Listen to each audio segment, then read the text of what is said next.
Today I'm going to talk about the Brachistochrone problem. Brachistochrone problem. And Brachistochrone essentially comes from Greek. Brachistos means shortest and chronos means time. So it's some sort of a problem that wants to calculate the shortest time. And this is essentially the problem. You have an x and a y. You have a point A, and here you have a point B. And you ask yourself, what is the shortest time of a particle? What path does it need to take to make sure that it has the shortest time between A and B under the influence of gravity? So there's gravity, there's a particle here that starts, and it starts to fall down. What type of path does it need to follow such that you have the shortest time between A and B? And that's called the Brachistochrone problem. And we're going to try to solve that today. And we do that as follows. So what we need to do, obviously, is we need to calculate the shortest time. And we can note that as follows. We can write this out a little bit, of course. We can say this is nothing more than ds over the speed v. ds is a small portion of the path, right? Path length, divided over the speed along that small length. And if you add all those up, you get a total time. And you want to minimize this, right? So it's a minimization problem. And since you do that under the influence of gravity, there's no resistance, there's no air drag, there's nothing like that. So you can essentially use the fact that the potential energy needs to be the same as the kinetic energy.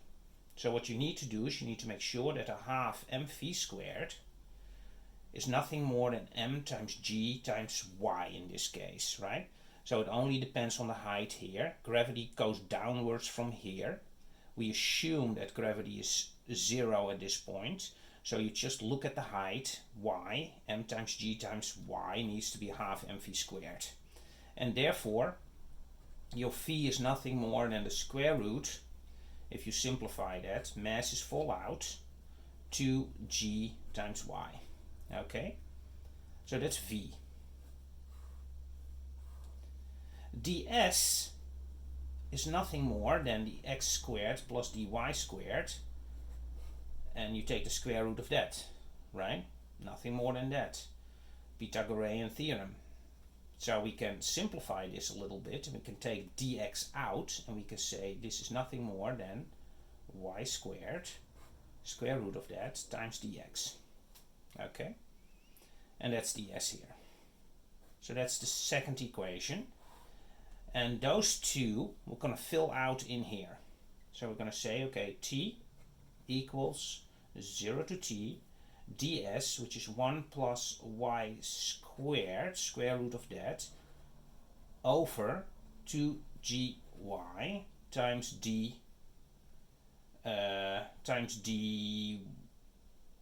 dx. Okay, so that's what we have here. Okay, so now we need to somehow minimize that. And we can do that in the following way. This is essentially a functional.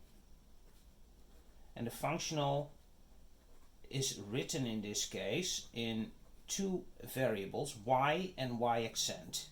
If you look at this functional over here. And that needs to be minimized. And you usually do that as follows. You're going to vary dt. And now you're going to also vary this one, and you do that in the following way, df dy times dy, because this variable needs to vary, but also the other variable, this one, needs to vary also. Okay? So this is something we need to minimize, because we need the shortest time. So what we're going to do is we're going to do partial integration on this second term. And if we do that, we get the following. We get df dy times dy, because we integrate this portion, right? This portion we're going to leave alone for now. We're just going to look at this portion over here. So let me write that it's not really an equality sign. So we get this for this portion here, minus the 0 to t, and now we need to differentiate this portion, d dx, df dy, accent, right, times dy. Okay, and this is what needs to be evaluated, dx. So this portion here I took, and this one I left alone for now, and that gives you this.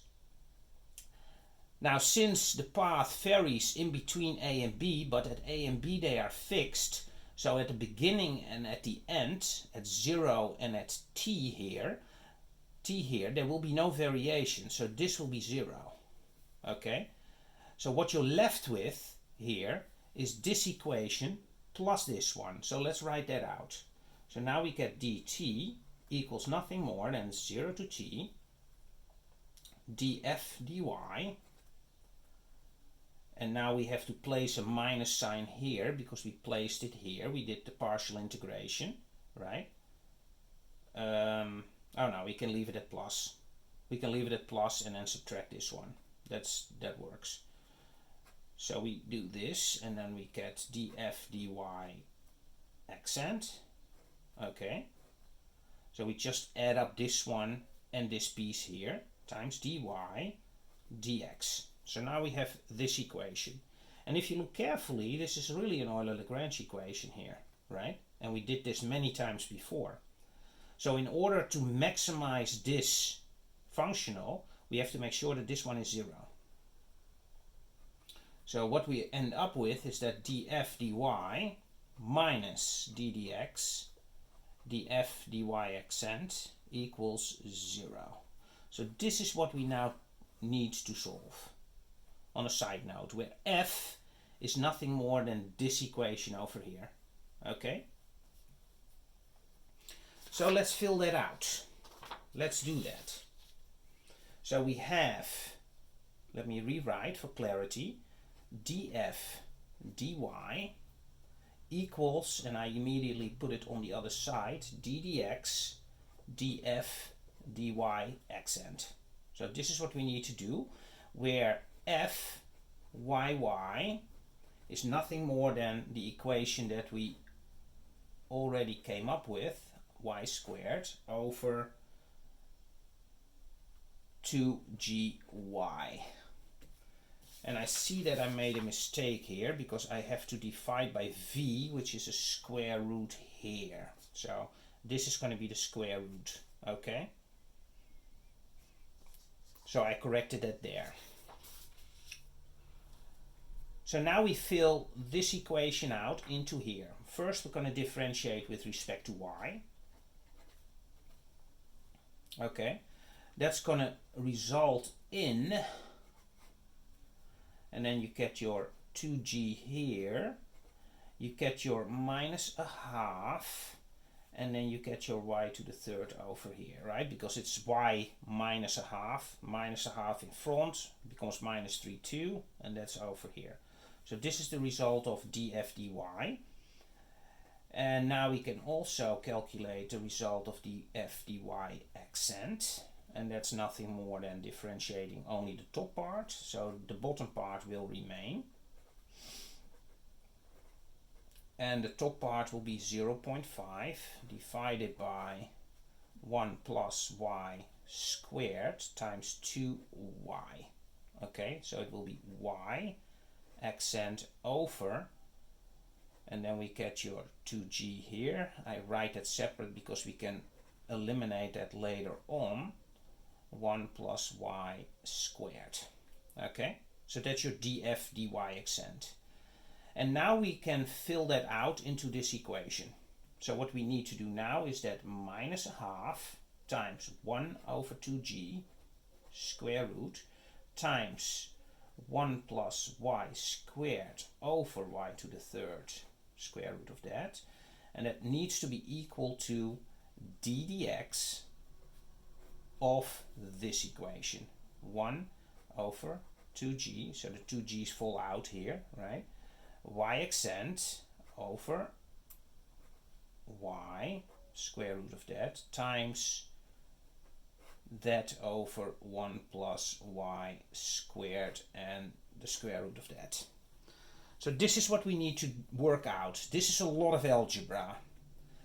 And I'm not going to work that out here. It's just a lot of algebra. You differentiate this one. If you do that carefully and equate it with this, you can simplify quite a bit.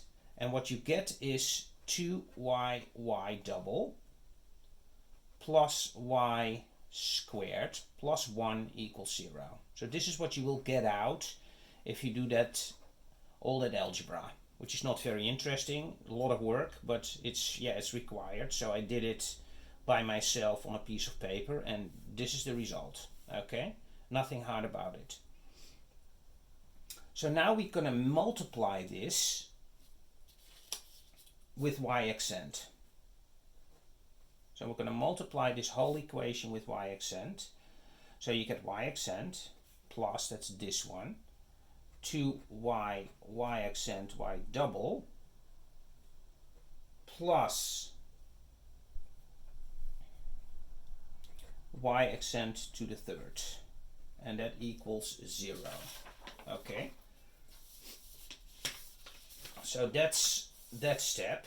And if you then look carefully, what you can do is you can say, okay, this is nothing more than d dx of y plus y accent squared. That's exactly the same. If you differentiate this, right, you get y accent, that's that one. And now you have to differentiate this, you get y accent, product rule here, y accent times y accent squared, that's y accent to the third, plus 2y accent y double, right? If you differentiate this, 2y accent double times the y you already have, and that gives you this term. Okay, so this is indeed equal to this. Now we can immediately integrate this, of course, and we get y plus y squared, y accent squared, is c. That's a constant. And now we can separate this out. We can say, okay, y accent squared is now c minus y over y. And that gives us y accent equals the square root of c minus y over y. And that gives us dy dx equals c minus y over y. Okay, and now we can isolate x and y out, and we get y over c minus y square root times dy equals x plus d. Okay, so I took x to that side, I integrate that immediately plus a constant, and then I take y to that side over c minus y, square root of that, dy. Okay, and now we're going to say, do the following substitution. We can say y equals c sine squared t. Okay, if you fill that out, you get dy equals 2c sine t cosine t dt. Okay, you differentiate that, and now you fill that out in here. So what you then see is you get c sine squared t over c minus c sine squared t. Okay, take the square root of that, times dy, which is 2c sine t cosine t dt. And if you work that out, this is cosine squared t, of course, so that's sine over cosine. So this cosine falls and the sine is left, so you're left with 2c sine squared t dt. Okay, so that's what you're left with, and that equals x plus d. Okay, so this is what we have now. So maybe we should go to a new piece of paper here and rewrite this one more time. 2c sine squared t dt equals x plus d. So now the only thing that remains is integrate this one, and that's not too hard, because we can immediately write that out as 2c t over 2 minus a fourth sine 2t. If you integrate this, and that gives you x plus d. Okay, so that's equation number 1. So now you have a relationship between x and t. You already had a relationship between y and t, which was c sine squared t. So we're pretty much done. The only thing what we can do is we can work out what d is. At t equals 0, as we said before, right? At t equals 0, we would like x to be 0. Okay? So if t equals 0, you can say x equals 0. And as a consequence, if you fill that out, 0, 0, so this is all 0, that means that d needs to be 0 in order for that to work. Okay? So now we have two equations. We have x equals, and then we can work this out a little bit more. That is c times t, right? If you work that out, minus a half sine 2t. So that's your x, and your y is now c sine squared t. And that's the parametric representation of the Brachistochrone problem. Okay, and this is also a cycloid, if you happen to recognize this. Okay, so that's pretty cool. So now we actually solved our optimization problem, right? Our Brachistochrone problem by actually calculating what the shortest path is, of what the shortest time is between 2 points under the influence of gravity. And if you do that carefully, you come to an equation of this form. Okay, so I think this is a great place to stop. If you like this video, please subscribe, please share it with your friends, and please like, and I'll see you in the next one.